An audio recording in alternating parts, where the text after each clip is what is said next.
Alright, so class has started. I know we're going to get some people wandering into the rally. But warm-up's on the board, on the Google Classroom. So take care of that. It's asking you to summarize chapter 5. Please don't Google it. Go back to your worksheet and find the summary of chapter 5 yourself. It's going to be in your own words, please.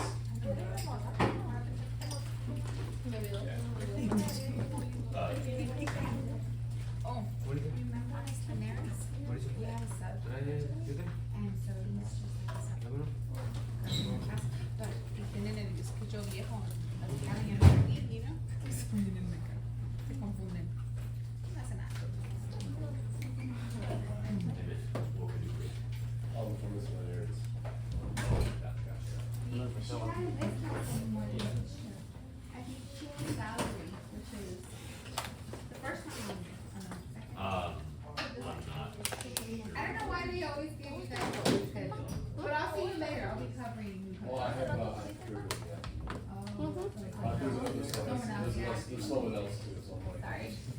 I'm just here to make sure I don't get fired. If I'm not needed, I can leave.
Record, guys, if the whole room can hear your music, that means it's too loud. So, just FYI.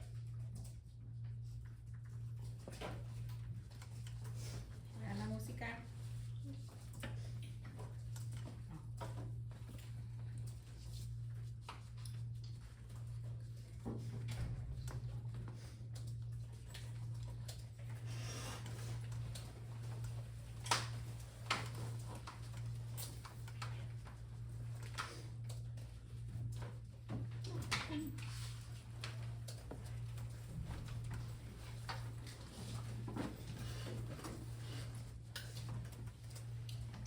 So we don't have a whole lot of time. It's only 40 minutes periods today, and chapter 6 is kind of long. We are going to finish chapter 6, but I'd like to get as far as we can. So while we're waiting for that, do I have a volunteer who wants to kind of summarize what has happened so far in chapter 5? What they wrote down. No volunteers. No. Oh, that's the schedule, by the way, if you haven't seen it yet. I just want to take a picture of it. I'd like to do a summary for chapter 5.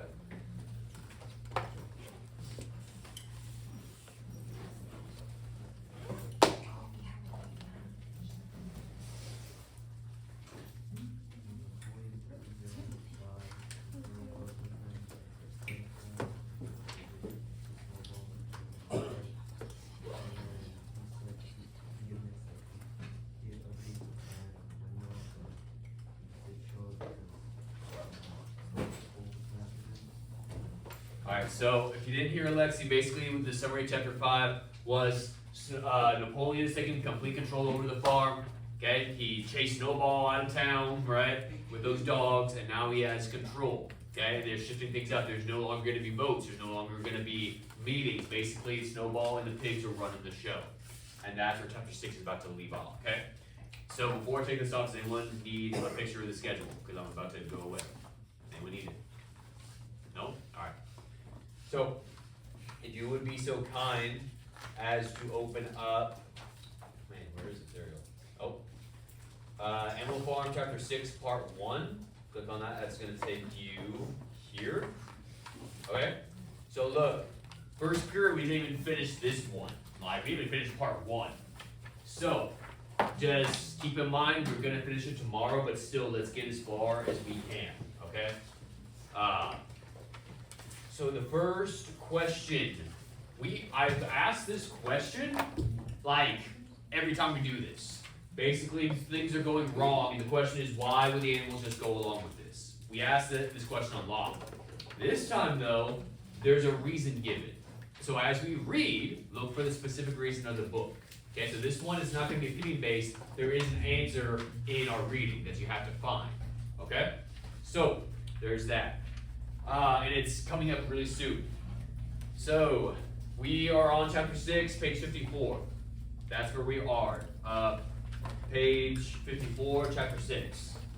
That's where we're at. Okay? So, let's do this.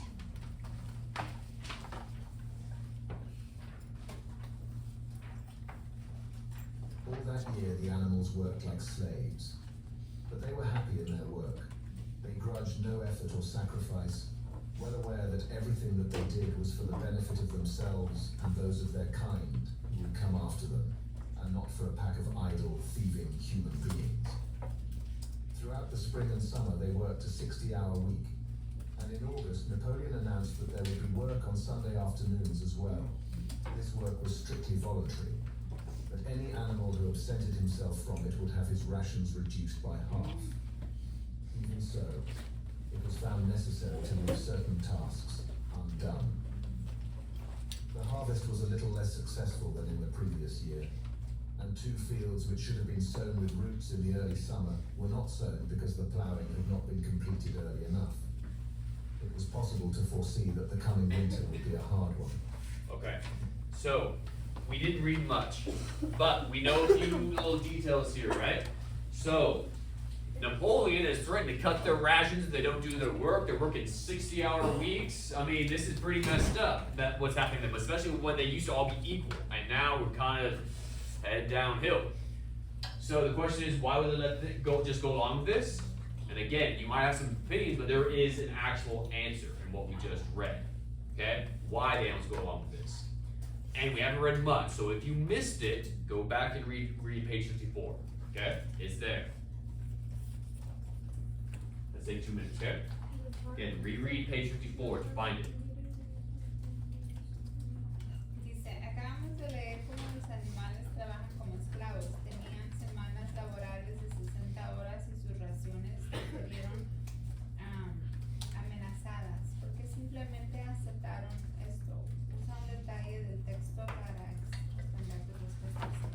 Miraste que si no hacían volunteer los domingos le quitaban la porción de sus comidas a la mitad. Right here.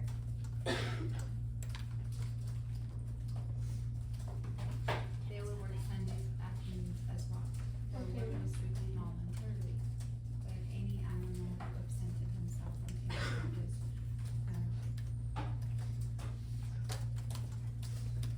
Okay, everyone is really on it right now. I appreciate that. Hey, so a minute has gone by. You can talk to someone next to you, make sure you got the right answer, okay? Share out your thought, make sure you're both on the same page, okay? Make sure you are both on the same page for this last minute. Imagine if you guys don't volunteer. Great would be.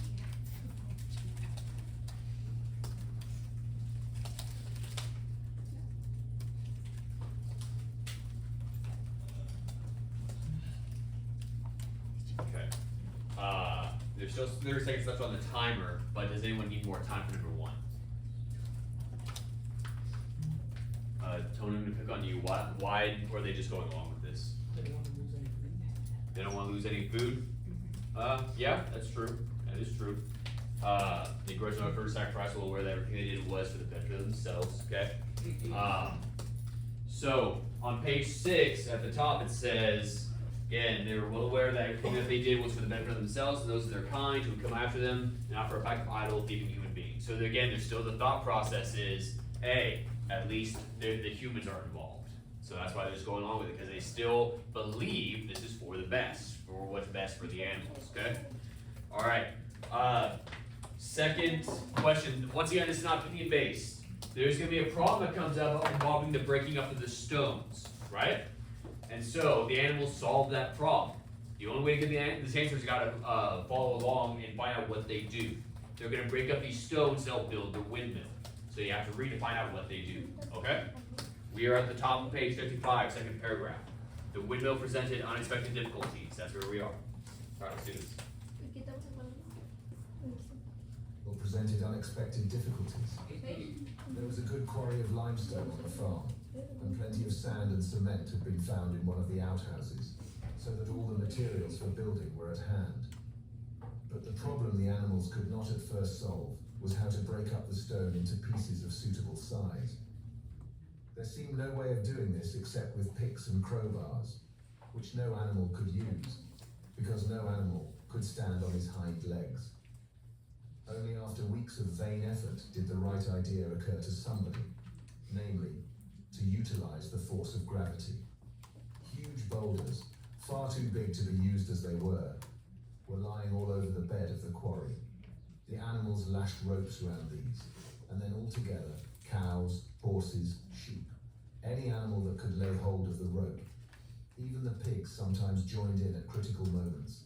They dragged them with desperate slowness up the slope to the top of the quarry, where they were toppled over the edge to shatter to pieces below. Transporting the stone when it was once broken was comparatively simple. The horses carried it off in cartloads, the sheep dragged single blocks, even Muriel and Benjamin yoked themselves into an old governess cart and did their share. By late summer, a sufficient store of stone had accumulated, and then the building began, under the superintendence of the pigs. Okay. So again, this is all about just finding key details in the text, making sure we're just, paying attention, right? So, they had a problem getting stone, breaking it up, but they solved it. So again, how did they solve it? If you missed it, it's back on page 55, second paragraph, starting with the windmill. Read that again, okay? It's in there, okay? Read it again, it's there. All right? Take another 2 minutes.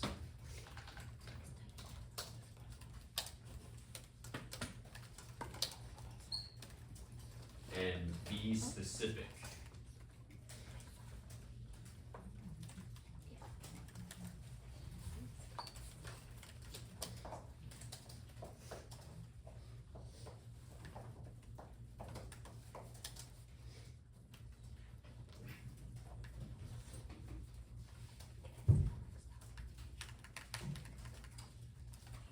Did anyone not find it and needs me to help point in the right direction?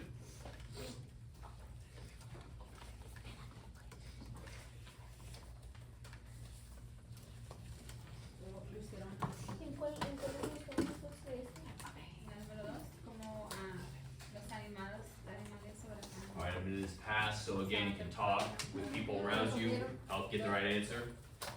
They lashed ropes Make sure everyone's on the same page. together the house, the horses, the sheep, What are we doing on time? and anybody that could hold the rope, even the pigs. We're still okay. They bind them with vestas and they put the ropes on the top. Mira, hicieron así.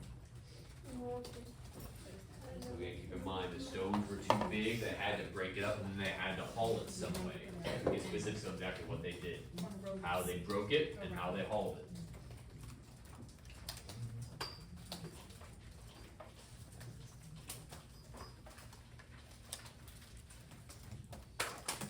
En la primera dice también que la razón que nadie de los animales decía nada, porque en su mente pensaban que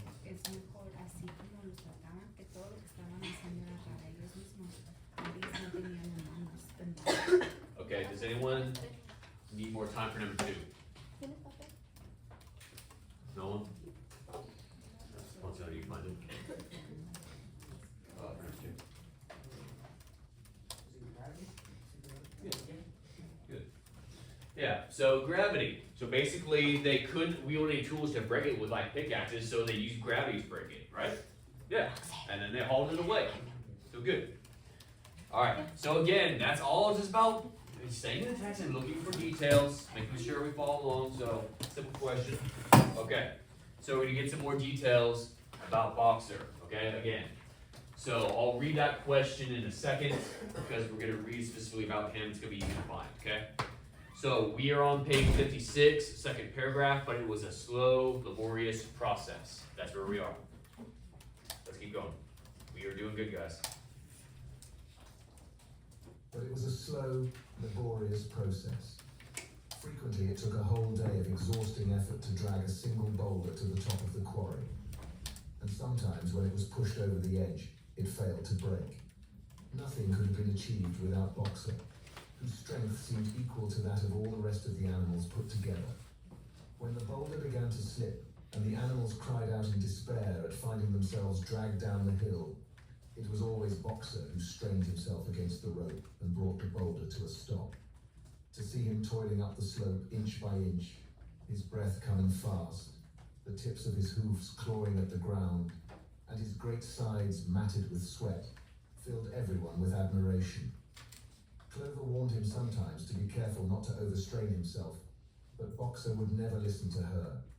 His two slogans, "I will work harder," and "Napoleon is always right," seemed to him a sufficient answer to all problems. He had made arrangements with the cockerel to call him 3/4 of an hour earlier in the mornings instead of half an hour, and in his spare moments, of which there were not many nowadays, he would go alone to the quarry, collect a load of broken stone, and drag it down to the site of the windmill unassisted. Alright, and so basically, Boxer's pretty fantastic, right?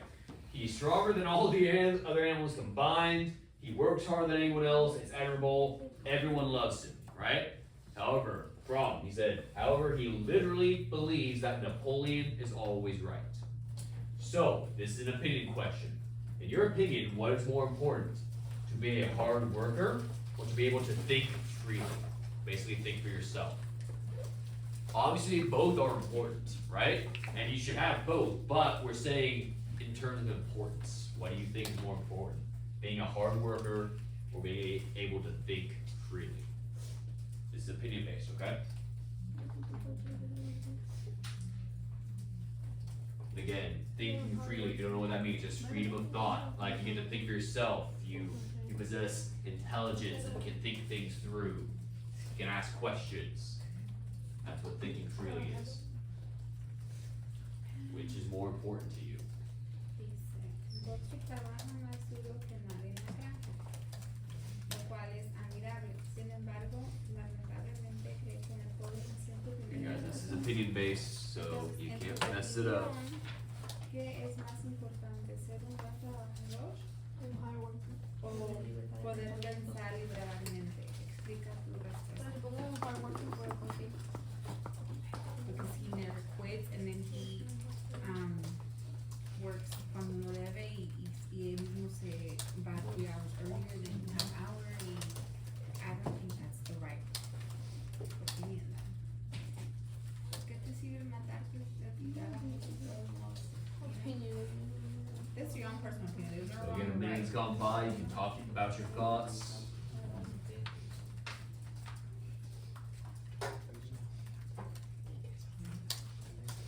There's no wrong or right. Es tu propia opinión.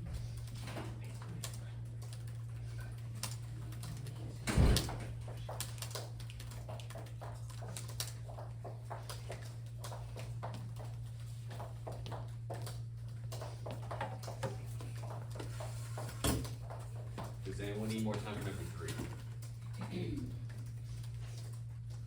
No? Okay, we'll stop it early then. Does anyone want to volunteer their thoughts for number 3? Do they think it's more important? Anyone want to volunteer their thoughts? No? I know what you think of it. that's a good thought, yeah. Because maybe that could come along with hard work, like if you're able to think freely, you can think things through before anything happens, right? You can get a plan. I like that thought, that's a good one, okay? Alright, hey, we were making great progress, we might even get this done, that's awesome. Alright, 4. So there's gonna be a problem that comes out, primarily the animals are about to introduce trade with the humans, okay? So that's gonna be a problem that's about to come up, okay? I'll explain the question once we get to it. We are on page 57, second paragraph. The animals were not badly off throughout that summer. That is where we are at. Again, page 57, second paragraph. Alright, let's keep going. The animals were not badly off throughout that summer, in spite of the hardness of their work. If they had no more food than they had had in Jones's day, at least they did not have less. The advantage of only having to feed themselves and not having to support 5 extravagant human beings as well was so great that it would have taken a lot of failures to outweigh it. And in many ways, the animal method of doing things was more efficient and saved labor. Such jobs as weeding, for instance, could be done with a thoroughness impossible to human beings. And again, since no animal now stole, it was unnecessary to fence off pasture from arable land, which saved a lot of labor on the upkeep of hedges and gates. Nevertheless, as the summer wore on, various unforeseen shortages began to make themselves felt. There was need of paraffin oil, nails, string, dog biscuits, and iron for the horses' shoes, none of which could be produced on the farm. Later, there would also be need for seeds and artificial manures, besides various tools and finally, the machinery for the windmill. How these were to be procured, no one was able to imagine. One Sunday morning, when the animals assembled to receive their orders, Napoleon announced that he had decided upon a new policy. From now onwards, Animal Farm would engage in trade with the neighboring farms. Not, of course, for any commercial purpose, but simply in order to obtain certain materials which were urgently necessary. The needs of the windmill must override everything else, he said. He was therefore making arrangements to sell a stack of hay and part of the current year's wheat crop, and later on, if more money were needed. It would have to be made up by the sale of eggs, for which there was always a market in Willingdon. The hens, said Napoleon, should welcome this sacrifice as their own special contribution towards the building of the windmill. Once again, the animals were conscious of a vague uneasiness. Never to have any dealings with human beings, never to engage in trade, never to make use of money. Had not these been among the earliest resolutions passed at that first triumphant meeting after Jones was expelled? All the animals remembered passing such resolutions, or at least they thought that they remembered it. The 4 young pigs who had protested when Napoleon abolished the meetings raised their voices timidly, but they were promptly silenced by a tremendous growling from the dogs. Then, as usual, the sheep broke into 4 legs good, 2 legs bad, and the momentary awkwardness was smoothed over. Finally, Napoleon raised his trotter for silence and announced that he had already made all the arrangements. There would be no need for any of the animals to come in contact with human beings, which would clearly be most undesirable. He intended to take the whole burden upon his own shoulders. A Mr. Whymper, a solicitor living in Willingdon, had agreed to act as intermediary between Animal Farm and the outside world, and would visit the farm every Monday morning to receive his instructions. Napoleon ended his speech with his usual cry of "Long live Animal Farm," and after the singing of Beasts of England, the animals were dismissed. Afterwards, Squealer made a round of the farm and set the animals' minds at rest. He assured them that the resolution against engaging in trade and using money had never been passed, or even suggested. It was pure imagination, probably traceable in the beginning to lies circulated by Snowball. A few animals still felt faintly doubtful, but Squealer asked them shrewdly, "Are you certain that this is not something that you have dreamed, comrades? Have you any record of such a resolution? Is it written down anywhere?" And since it was certainly true that nothing of the kind existed in writing, the animals were satisfied that they had been mistaken. Okay, so I know that was a lot. Usually we have quicker pauses, but this was all meant to get us some context. So, problem here is, the animals are claiming that there was never any commandment of animalism that condemned interaction between humans and animals. So the question is, are the pigs correct? Were there actually any rules? And would you consider this a loophole? Right? So the idea here is look up the 7 commandments of animalism, find out, was there any law against this interacting with humans? And would you consider this a loophole? Again, a loophole is like a workaround. Basically, not breaking the rules, you're going around the rules, so to speak. Okay? So, it's kind of opinion based. First, look up animalism, see if there's a law against it, and then ask the, goodness, I can't speak. Answer the question, do you think this is a loophole? Okay? Does anyone not understand number 4? I know it's a little weird. Consulta las 7 No, mandamientos okay. de animalismo.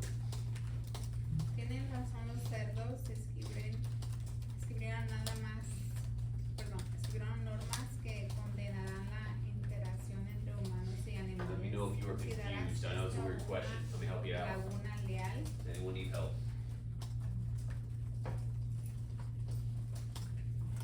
So the 7 commandments, Yeah. where's that at? What do you remember? So it should be in chapter 2, but I'm gonna be honest, you can also, Google it. It'll make things easier. No, pero no salen mucho. Just look up the 7 commandments of animalism.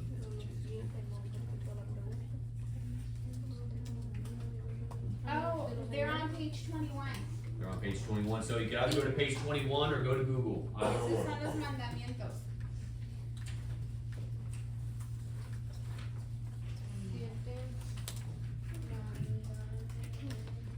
Whatever goes to like with an enemy, which is the humans.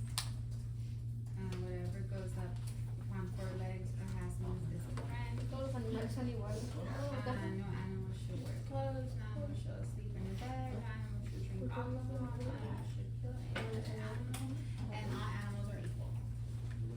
So there it is. Wonderful. So, Again, talk this out with people if you're not sure. so now he wants to trade them, right? Yeah. And that's the, Quiere intercambiar recursos con los vecinos granjas. Is that going against the 7 commandments? Yes. Pero nomás para su conveniencia, ¿no? Bueno, vamos a las 52. Son 47. hey, so I know that was confusing. Does anyone need more time? Okay, no worries. This is a weird question, so you can have more time. But you're doing good. We've got 12 more minutes. Dice que lo que significa lujo es cuando uno trata de, como dice el dicho, ay, siempre no hay vera, siempre hay como dicen los padres, ay, pues siempre hay una pasión bajo del agua.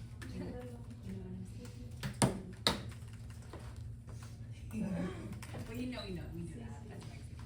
Ay, no puedo trabajar en su, ay, trabajo bajo el body couch. ¿Dónde te pasas la hora? Eso es lo que hacen ellos. En la colonia, seguro después sacan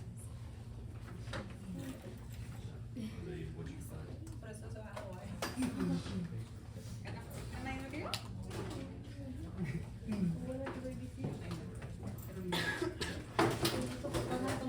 Alright, hey guys, so really quick. Jose pretty much said it. Technically, there is no specific rule about interacting with humans. Okay? There is no specific rule against it. Alright? So, technically they are right. But again, this is all about them working around it. Because what is clear is that humans are enemies. Yeah. What happened? He was bleeding. Everything okay? Okay. Never mind. So again, it is a loophole. They're working around it.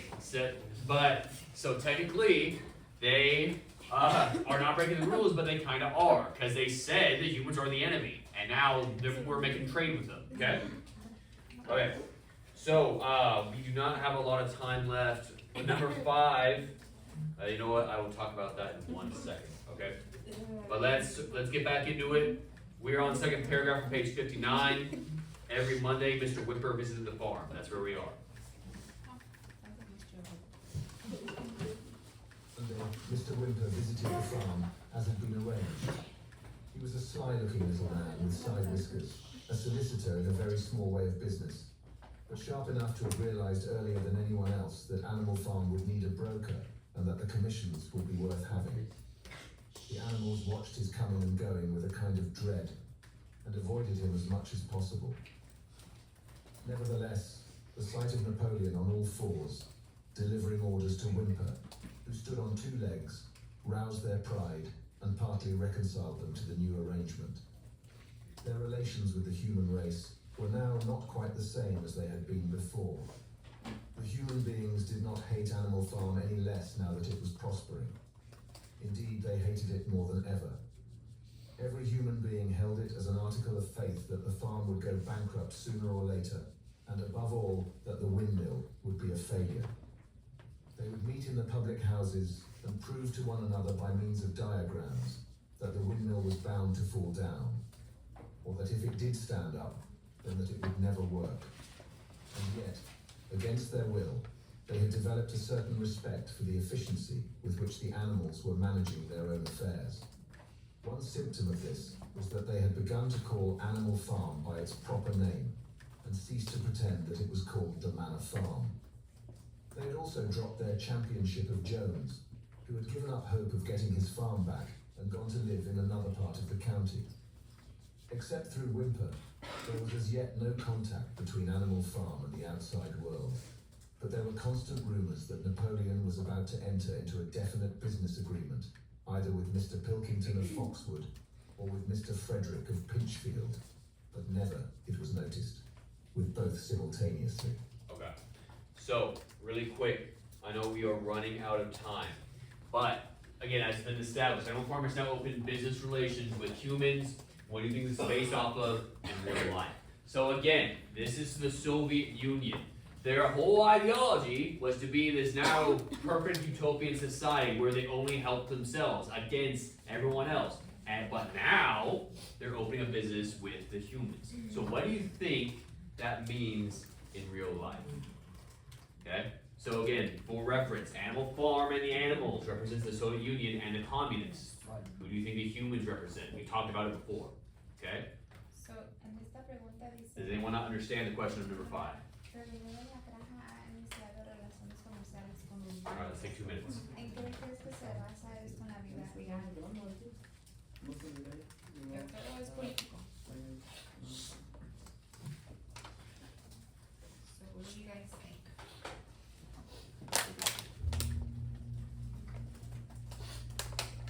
Mira, aquí dice, no animals, just mira, me ponía. Es el único que sacó.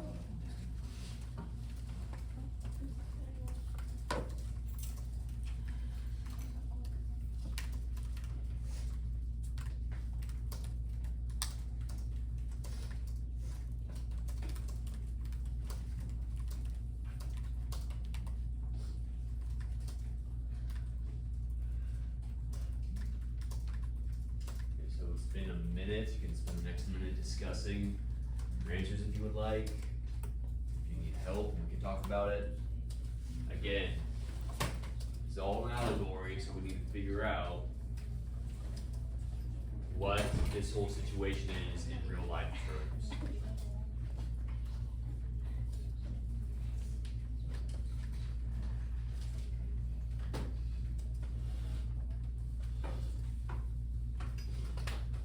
Does anyone need more time for number 5? No? Anyone, what's you write?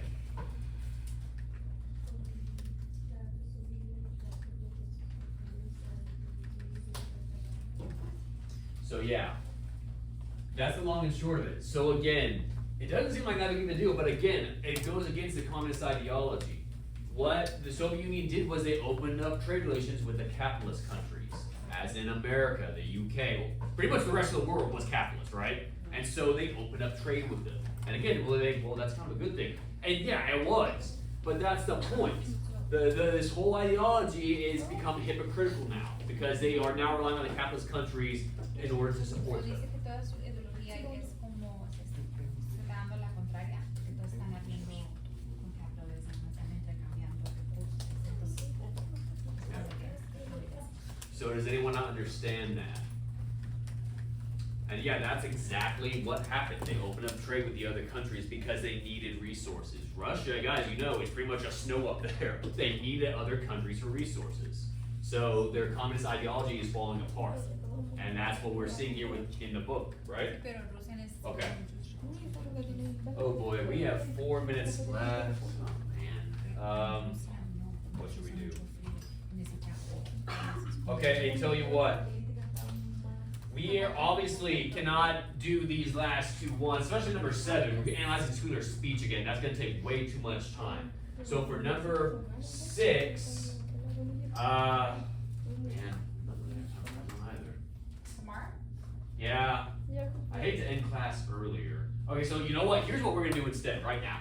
I'm going to give a quick summary of what this happened. The pigs start moving into the farmhouse and sleeping in beds. And how they get around it was they say, well, it's okay to sleep in beds if there's no sheets, because sheets are human made. Okay, so basically your exit ticket is gonna be this. Hey, you still have 3 minutes, guys. Relax. Do number 6. What rules of animalism are the pigs breaking? Basically, explain the dangers of propaganda, because they start twisting the rules. They're saying only sheets are human made. Okay, so take care of number 6, then you can back up. All right. Take care of number 6 real quick. Sí, sábanas. Probably schedule all thrown off. I thought we had Los more time. cerdos se han mudado en la casa y están durmiendo en camas. ¿Qué está pasando? Las reglas de animalismo están rompiendo los cerdos, explica los pedidos de propaganda. Si se acuerdan, en la página 21, en los 7 comandantes, que digan, ¿cómo se dice? Commandments. Commandments. Again, we're gonna read this tomorrow. Tomorrow we'll finish it up, but just for right now, take care of number 6.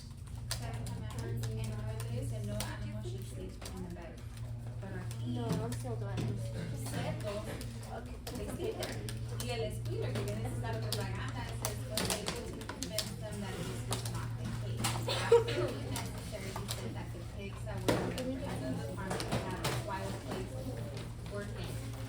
But it was una mentira. Alright. So walk around, most of you guys got it done. I appreciate that, your last minute efforts. That was good. They got 2 minutes before the bell rings. Yes.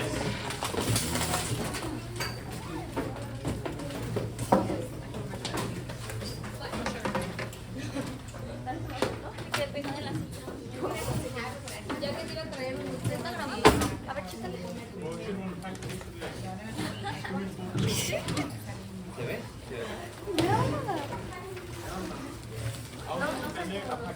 Grabó mi cabello. Grabó mi cabello en pausa. Es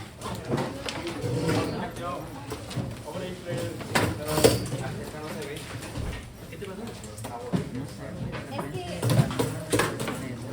sangrado porque está llorando.